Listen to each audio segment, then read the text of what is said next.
बोलिए भगवान बुद्ध की। दवाई थोड़ी कड़वी है, लेकिन भगवान बुद्ध किसी को जबरदस्ती नहीं देते कि लो नहीं तुम्हें लेना ही है। माताएं तो फिर भी अपने बच्चे को जबरदस्ती दे देती हैं, बुद्ध इतना भी नहीं करते। तुम्हें लेना है तो लो, अपना स्वार्थ सिद्ध करना है तो करो। मीठी दवाएं तो बहुत हैं, खा करके लोग मर ही रहे हैं, तुम भी मरो। और अगर तुम्हें अमृत होना है तो भगवान की दवाई पियो। चाहूं पियहूं चिर जियहूं सिगालू, अरु खाही मधुर मरी जाऊं अकाल। मृत हो जाइए, मृत, अमृत मत होइए, फिर अमर मत होइए, अजर अमर मत होइए। हाँ, अजर अमर मत होइए। इसलिए कथा अमृत की ही होती है। कथा को लेकर के भी आपत्ति हो जाएगी। कथा किसे का? कथ दास। कथ माने कहना। एक व्यक्ति कहता है भगवान बुद्ध का जो इतिहास जो है, जीवन है, वो इतिहास है, कथा नहीं है। कथा करके भगवान बुद्ध के इतिहास को नष्ट कर रहे हैं। कथ माने कहना होता है। कथ धातु से कथा होती है, जिसे कहा जा रहा है, जिसे कहा जा रहा है। कथा, कथा माने कहानी, कहा गया, कहा जा रहा है जिससे। अगर इतिहास को भी कहा ना जाए तो कितने लंबे समय तक इतिहास बनेगा बताओ? कितने लंबे समय तक इतिहास रहेगा? नहीं रह सकता। इतिहास ही नहीं जानेंगे तो कैसे मानेंगे? ऐसे ऐसे महाज्ञानी लोग भी हैं जो कहते हैं भगवान बुद्ध का जीवन इतिहास है, कथा नहीं है। तो हम कहाँ कह रहे हैं भगवान बुद्ध का जीवन कथा है? हम भगवान बुद्ध के जीवन चरित्र की कथा कर रहा हूं, ये नहीं कह रहा हूं कि भगवान बुद्ध का जीवन कथा है। बोलिए भगवान बुद्ध की। अज्ञानी मनुष्य क्या समझे? हाँ,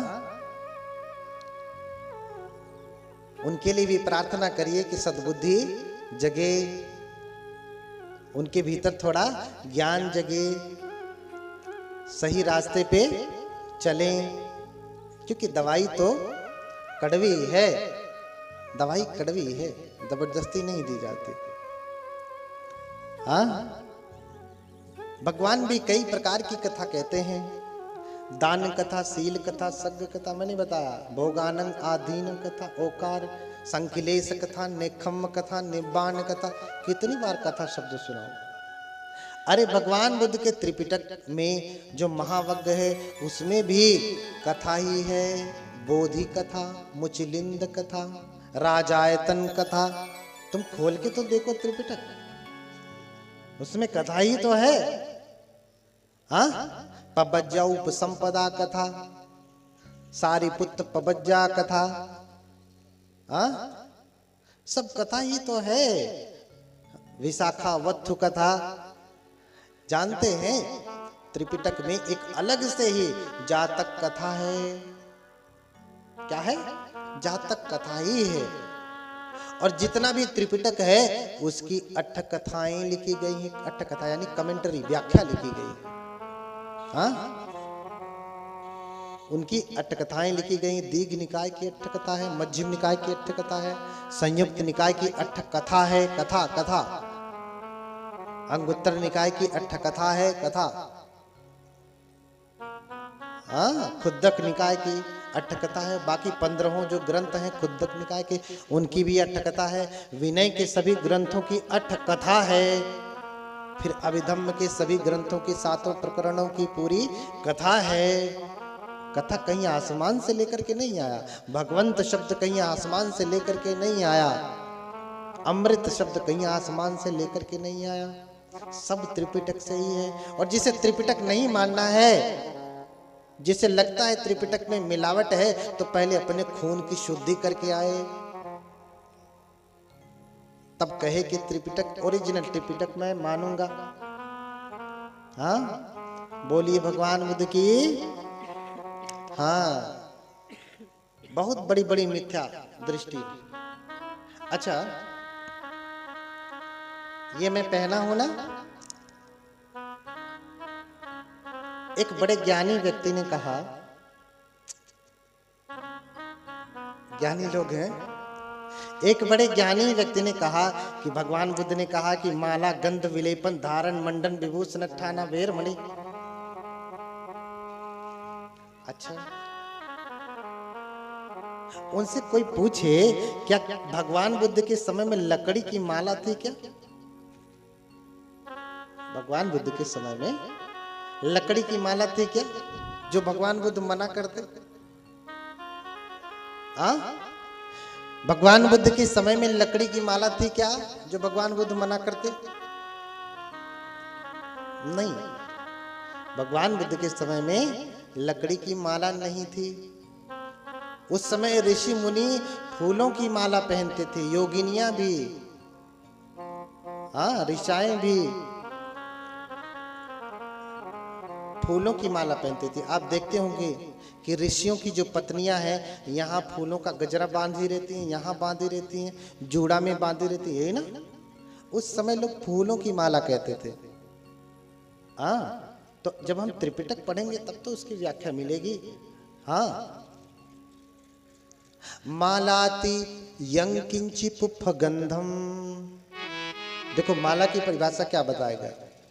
मालाति यं किंचि पुप्फ गंधम, जो कोई भी पुष्प से बना हुआ है वही माला भिक्षुओं के लिए धारण करने योग्य नहीं है। तो कभी किसी ने देखा कि मैंने पुष्प की बनी हुई माला को पहना गले में या हाथ में पहना? पुष्पों की बनी हुई माला, फूलों की बनी हुई माला भगवान बुद्ध पहनने के लिए नहीं कहते। क्यों? क्योंकि लोग पहले, जैसे आज आप डिओड्रेंट इस्तेमाल करते हैं ना कि शरीर से खुशबू आए। क्या आए? खुशबू, खुशबू, सुगंध आए शरीर से। तो पहले भी जब ऋषि मुनि अपना तप करते थे तो शरीर से खुशबू आए, सुगंधी आए, बदबू ना आए। क्योंकि सुगंधी होती है तो देवतागण आकृष्ट होते हैं, बदबू होती है तो भूत प्रेत, ऐसी मान्यता, आकृष्ट होते हैं। इसलिए फूलों की सुगंध महत्वपूर्ण है। लेकिन बुद्ध ने फूलों की गंध को भी भिक्षुओं के लिए वर्जित किया, फूलों की माला को भी भिक्षुओं के लिए वर्जित किया। भिक्षुओं के लिए वर्जित किया। इसलिए कहा कि जो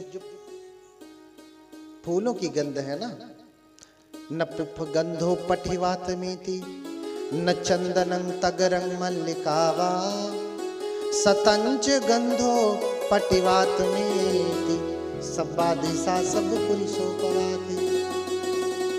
पुष्पों की गंध, भगवान कह रहे हैं पुष्पों की गंध चाहे चमेली हो, जूही हो, तगर हो, अन्य इत्र जो भी हैं, उनकी गंध किधर जाती है?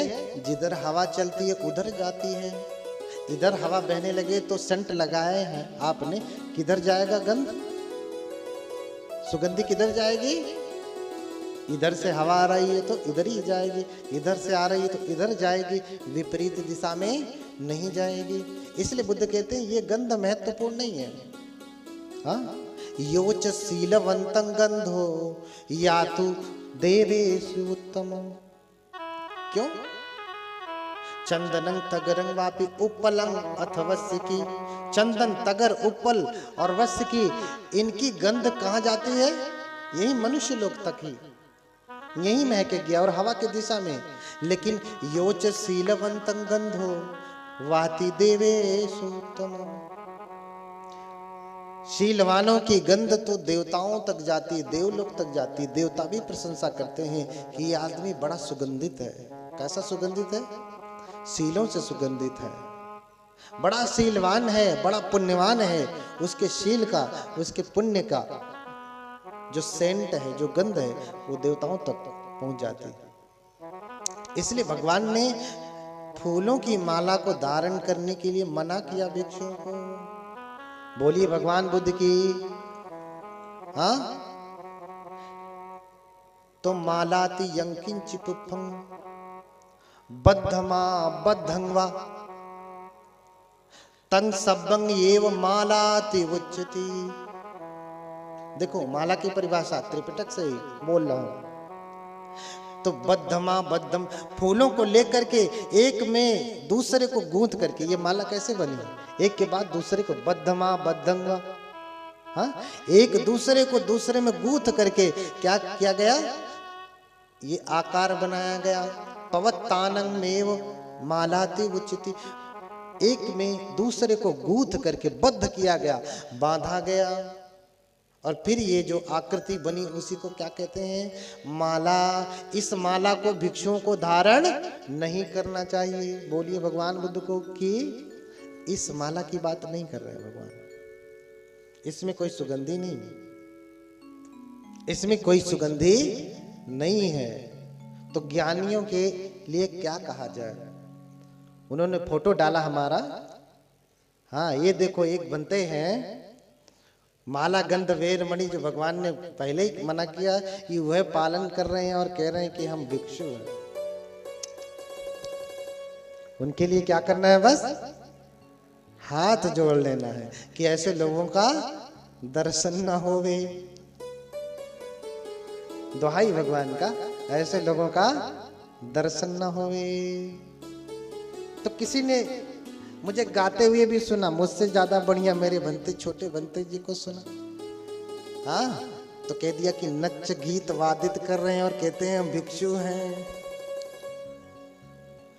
अब बताओ हम कथा करने आए, यही मिथ्या दृष्टि इतनी फंसी हुई है, हाँ, इसी से ही ऊपर नहीं उठ रहे। मैं अभिधर्म का उपदेश क्या बताऊं, अभी तो छोटी छोटी चीजों में लेकर के फंसे हूं। मैंने कहा ना कि शब्दों को लेकर के लड़ाई मत करिए। एक शब्द है सत्य, शब्द क्या है, सत्य। अगर किसी हिंदू से पूछा जाए तो बताओ सत्य क्या है, तो क्या बोलेगा, ब्रह्म सत्यम। सत्य क्या है, ब्रह्म। ये उनके धर्म की मान्यता, इसमें कोई हम आपत्ति बुराई निंदा नहीं कर रहे। हमारे धर्म में आएंगे तो हमारा दूसरा कहेगा, भाई अपने धर्म का अलग अलग संविधान है उनका। मुस्लिम के पास जाएंगे तो सत्य कुछ और हो जाएगा, ईसाई के लिए सत्य कुछ और हो जाएगा। शब्द क्या है, सत्य। तो सत्य हिंदू से पूछेंगे तो कहेगा कि ब्रह्म सत्यम, बाकी सब झूठा है, जगत मिथ्या, ब्रह्म ही सत्य है। लेकिन अगर बौद्ध से पूछेंगे, बुद्ध से पूछेंगे तो बुद्ध क्या कहेंगे, पाली में कहेंगे दुखं सत्यम। क्या सत्य है, दुख सत्य है, दुख शब्द क्या है, सत्य। लेकिन सत्य उनके लिए ब्रह्म है, सत्य बौद्धों के लिए दुख है। इसलिए शब्दों को लेकर के लड़ाई न करिए, अर्थ को लेकर के लड़ाई करिए। रास्ता यही है, रास्ता यही है। इसी रास्ते से पकड़ते हुए बौद्ध धर्मानुयायी कहां जाएगा, सारनाथ चला जाएगा। इसी रास्ते को पकड़ करके हिंदू धर्म को मानने वाला काशी विश्वनाथ चला जाएगा। हाँ, अब कहो कि भैया ये हिंदू का रास्ता है, ये इसका रास्ता नहीं, भैया इसके लिए लड़ाई नहीं करना है। अर्थ के लिए लड़ाई करना है, उद्देश्य के लिए लड़ाई करना है कि हमारा उद्देश्य क्या है, उनका उद्देश्य क्या है। इसलिए बिना किसी की निंदा किए, बिना किसी धर्म की आलोचना किए, संविधान भी किसी धर्म की आलोचना करने का अधिकार नहीं देता। अनुच्छेद 24, 25, 26 में किसी भी धर्म की निंदा करने का अधिकार नहीं देता संविधान। स्वयं डॉक्टर बाबा साहब अम्बेडकर ने संविधान लिखा है, और उन्हीं को मानने वाले हमारे तथाकथित वैज्ञानिक लोग जय भीम करेंगे और भीम के संविधान के विरुद्ध ही जाकर के दूसरे धर्म की निंदा करेंगे। तुम्हें नहीं अच्छा लगता तो सीधे किनारे हो जाओ। अच्छा ये बताइए, आप किसी दुकान पे जाते हैं, उसकी मिठाई बहुत बकवास होती है, आपने एक बार खा लिया,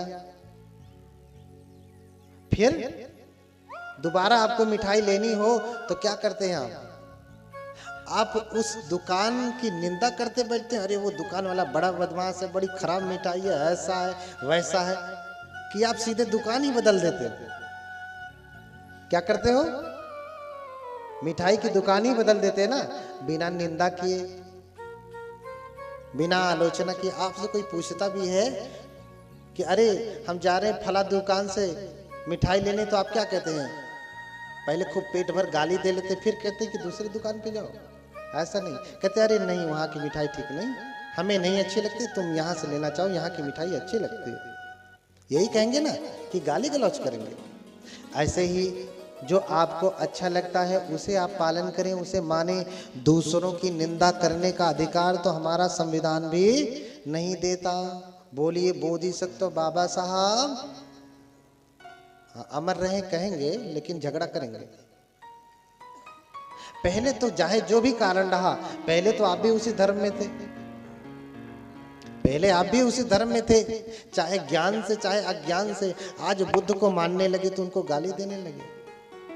हाँ, पहले आदमी गरीब होता है, गरीब रूखा चावल खाता है, रूखी रोटी खाता है, फिर जब धनवान हो जाता है, 56 भोग आ जाते हैं उसके पास, तो बुद्धिमान व्यक्ति कभी गाली देता, अरे वो क्या दिन थे, बड़ा बुरा था, हाँ मैं जो है सूखी रोटी खाता था, सूखी दाल खाता था, ऐसा गाली देता है? नहीं, ऐसा गाली नहीं देता। चले गए वो दिन और भूल जाता है, बिना गाली दिए वर्तमान में रहता। अब तो मेरा जीवन अच्छा है ना। तो बिना किसी की निंदा किए आप, बिना किसी की निंदा किए आप भगवान बुद्ध के धर्म को माने, क्योंकि भगवान बुद्ध का धर्म करुणा का है, शांति का है, मैत्री का है। और मैत्री कैसी? अपने भाई बंधुओं से, अपने सगे संबंधियों से, अपने जाति बिरादरियों से तो सभी प्रेम करते हैं। क्या इसे मैत्री कहेंगे? इसे मैत्री कहेंगे ना। ये तो स्वार्थ है, मेरा बेटा है, बेटी है, बहन है, इसलिए मान रहे, लेकिन इसे मैत्री नहीं कहेंगे। सच्ची मैत्री तो वो होती है कि जो शत्रु के प्रति भी मित्रता का भाव रखता है। हाँ, मित्रता का भाव रखता है। हाँ, इसलिए भगवान ने कहा कि सबसे मैत्री करें। सयथापि भिक्खवे पियं मनापन्ति स्वामित्य एवमेव सब्बे सत्ताय में ताय फरतो। हाँ, कि जैसे हम किसी को अपना प्रिय मानते हैं, हमारा पुत्र पुत्री भाई बंधु प्रेमी प्रेमिका जैसे हम प्रिय मानते हैं, ऐसे ही समस्त प्राणियों के प्रति मैत्री करना चाहिए।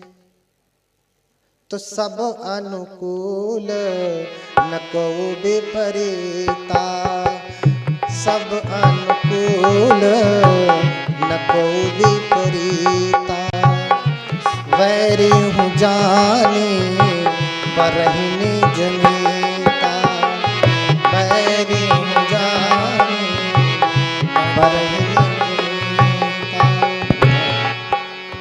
हाँ, क्या कह रहे हैं कि सब अनुकूल न को विपरीता, वैरी जानी पर ही निज मीता। हाँ, तो सब अनुकूल न को विपरीता, सब अनुकूल न को विपरीता, सब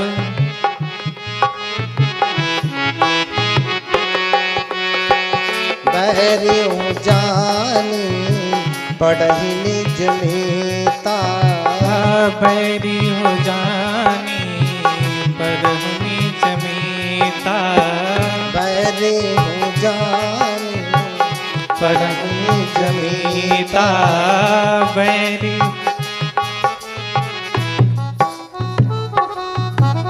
हाँ, सब जग जीव लगहि सग भाई, लगन सब भाई, सब जग जीव लगहि सग भाई।